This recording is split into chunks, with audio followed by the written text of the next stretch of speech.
In the first part of this video and in the latest edition of my series of preseason predictions, I'm going to give Supercars a go. I followed last season's one, and that was the first time that I'd been following the Supercars series properly.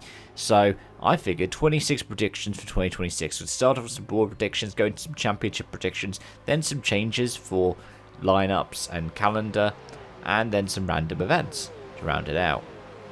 Starting off, I reckon the final series will end after 2026. Especially given that the first year that it came in was the last year of the NASCAR playoffs. I know NASCAR's got the chase format returning for 2026. Maybe something like that for Supercars, but I doubt we'll see something like we've seen for 2025, for instance. I also reckon there'll be a new champion. Whether that's somebody like Brock Feeney, for instance, that would be more likely my guess. I reckon Toyota will win at least 5 races. I mean, look at the teams they've got.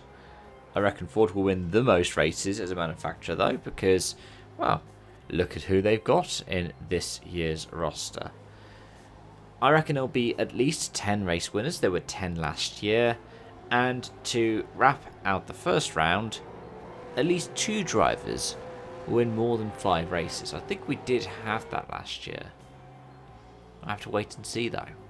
Next up for my championship predictions, and to lead off, I reckon at least one manufacturer won't qualify for the Adelaide Grand Final. It's 3 cars that make it in there.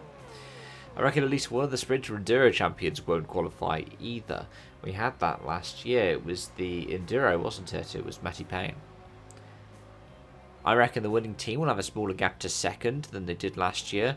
The gap last year was 1,056 points. I feel like the Enduro Cup and Sprint Cups will have different winners again, and much like with last year, it will be from different manufacturers. And potentially carrying on a bit of 2025, I believe the champion will not have won the most races. Whether it's like we saw in 25 or not, we'll have to wait and see. As for changes, I reckon at least 2 teams will change manufacturer for 2027. I reckon at least 2 veterans, so these are people who've done 10 or more seasons in Supercars, not necessarily full-time, but they will announce their retirement from full-time competition.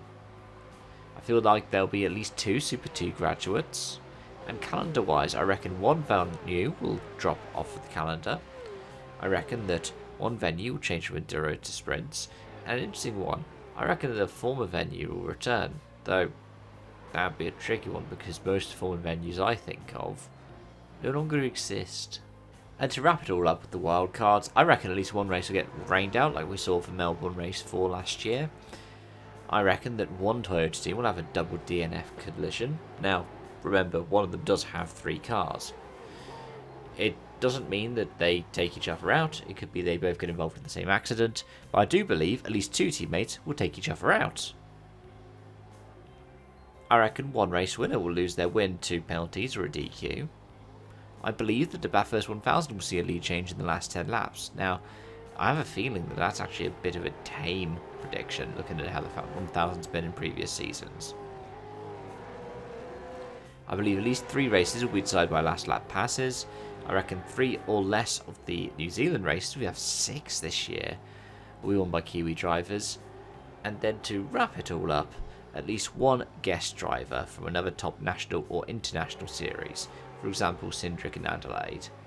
I was going to say Tintoffs, but then I have a feeling that there could in theory be a chance that Carlo Papera could drive a Toyota GR Supra. We'll wait and see though.